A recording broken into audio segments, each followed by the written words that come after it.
In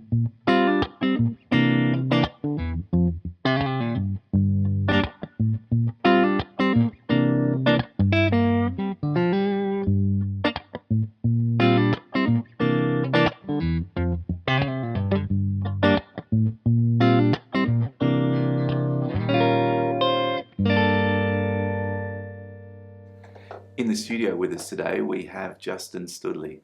Justin's going to be playing saxophone and clarinet, and Justin's a very good friend of mine, and we've actually played music together for many years, so it's a great joy. So when you're recording an instrument like the saxophone, probably the main thing to consider is that you will rarely do a solo saxophone recording, and the saxophone's generally going to augment an ensemble or something like that, which is what we're doing with our recordings. Can happen in the classical world, but generally you're going to be recording a part that's going to be part of a larger soundscape. And that really should be probably at the forefront of what you're trying to consider when you're listening to the saxophone and how it's playing in the room that you're recording it in, and also your choice of microphones. We're going to start by trying a cardioid polar pattern. The cardioid polar pattern, by its very nature, has a very focused and detailed image, and therefore it's really important to take your time to find where the instrument seems to be communicating at its best. So the bell or the horn of the saxophone is obviously where the majority of the sound source comes from, and for most recordings it is very much where we focus our ideas and our ears. Listen deeply to what works best in the room and the situation in which you find yourself.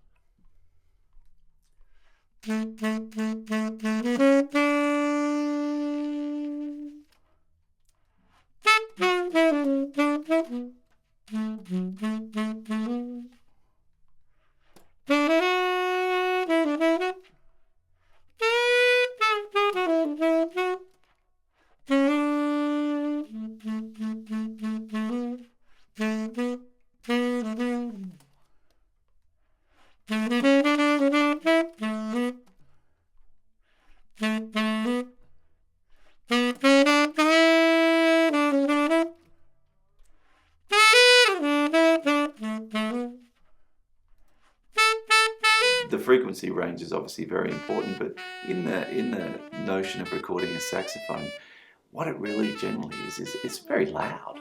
It's a really powerful instrument with a huge dynamic range.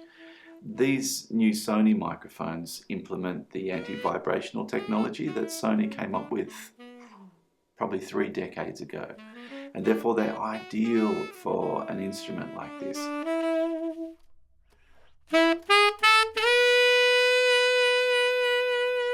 Having a microphone that can handle that sound pressure level, that doesn't have any resonance in the microphone chamber, is incredibly important.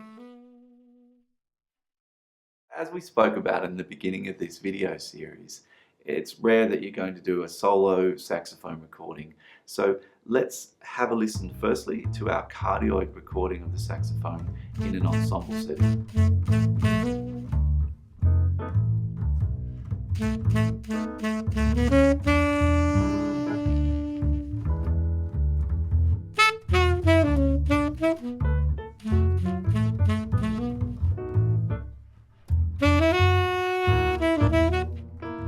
I think it's a beautiful brassy sound. It's very detailed. There's not a great deal of ambience around the saxophone. This would be great in a really crowded mix situation. It's very focused. It's a fantastic microphone.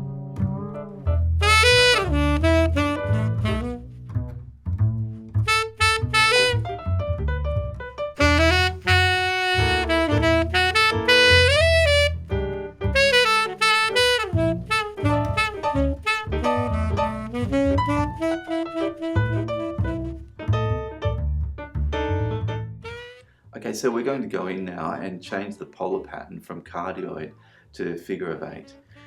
Figure of 8 is probably my preference when recording a saxophone. It allows us to capture with the front-facing part of the microphone, the detail, the clarity, the dynamic of the instrument, and with the rear-facing part of the microphone, pick up a lot more air and ambience and interplay of the instrument in the space that you're recording. It's more of a classic sound, and I think it'll work really well with what Justin's playing right now.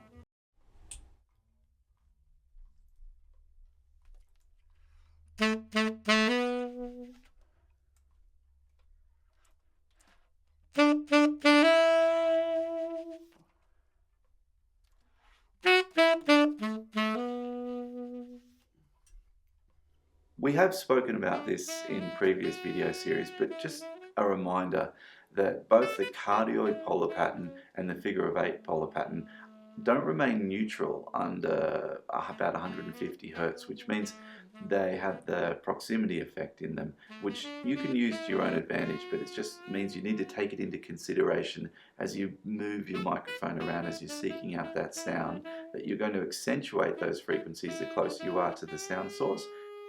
To my ears, I always prefer to go with the figure of 8 polar pattern when I'm recording saxophone, and I think that C100 really lends itself to picking up some of the ambience of the performance, as well as the directional sound from the front of the microphone. It's very usable, and I think it also lends itself to the stylistic playing that Justin has been giving us.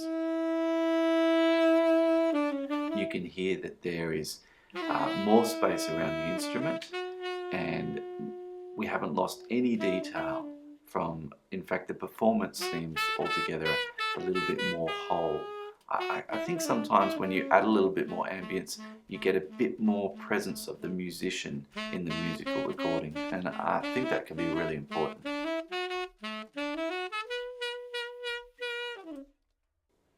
You can download the files at the end of this video and have a listen for yourself.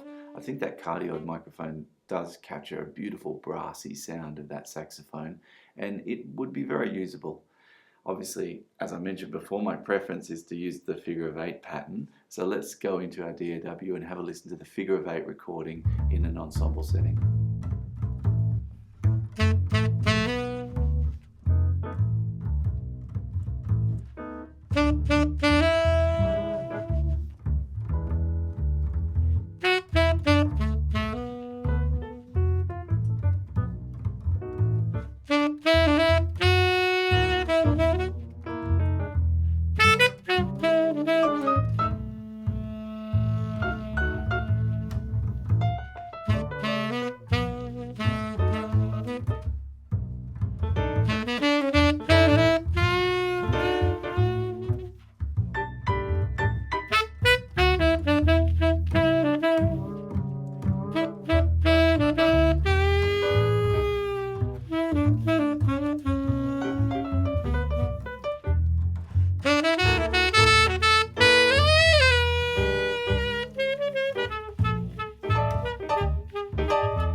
Justin? Yeah, it's really, really good. The warmth is there. You're awesome, great.